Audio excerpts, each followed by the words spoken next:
العلماء كانوا عايزين يثبتوا إن حريات البحر موجودين، فبدأوا يدرسوا الاحتمال إن البشر يتحولوا لحريات بحر. عملوا تجربة وحطوا بنت صغيرة في بانيو مليان مية بحر، جسمها كله كان مغمور تحت المية. البنت حبست نفسها وقدرت تستحمل دقيقتين، ومع مرور الوقت وضعها بقى أصعب.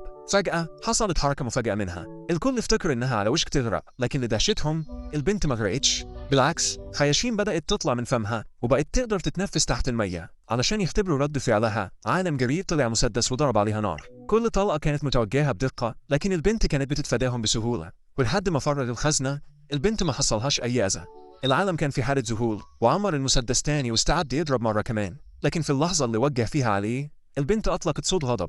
فجأة العالم وقع في المية وهو ضعيف ومترهل، كأنه تحت تأثير البنت. فقد السيطرة تماما على جسمه، بدأ يترنح ناحية البانيو كأنه قوة خفية بتتحكم فيه. ولما البنت قربت منه، بصلها بنظرة مليانة حب. لكن كان الوقت فات، العالم ما كانش يقدر يتنفس تحت المية، وسرعان ما اختنق ومات.